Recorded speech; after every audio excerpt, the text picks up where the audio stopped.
இந்த அமானுஷ்யம் வினோதமாகவும் இன்னைக்கு வரைக்கும் கூட நீடிக்கக்கூடியதாகவும் இருக்கு. இது அமெரிக்காவில் 1830களில் ஒரு பிரபலமான வீடு. அதே சமயம் ஆவிகளால் கூட இனம் காண முடியாத குழப்பமடையக்கூடியவாறு கட்டுமானங்களை கொண்ட வீடா இது நம்பப்படுது. 1830களில் அமெரிக்காவில் வின்செஸ்டர்ங்கிறவர் ஒரு பிரபலமான துப்பாக்கி நிறுவன உரிமையாளராக இருந்தார்.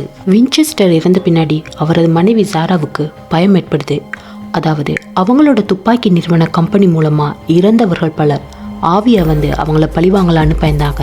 இந்த பயத்தினால அவங்களோட வீட்டை பல தடவைகள் உடைச்சு கட்டுமான பணிகளை நடத்தினாங்க. இந்த கட்டுமான பணி மட்டும் 38 ஆண்டுகள் நீடிச்சதா சொல்லப்படுது.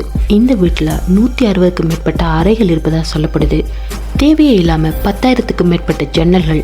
ஆவிகளை திசை திருப்புவதற்காக சில வித்தியாசமான யுக்திகளை அவங்க கையாண்டாங்க.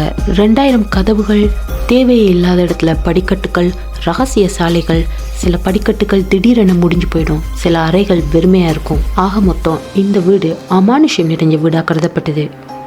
இன்னைக்கு இந்த வீடு மியூசியமா இருந்தாலும் இந்த வீட்டுக்குள்ள நுழையிறவங்க ஆவிகளுடைய காலடி சத்தத்தை கேட்பதா சொல்றாங்க.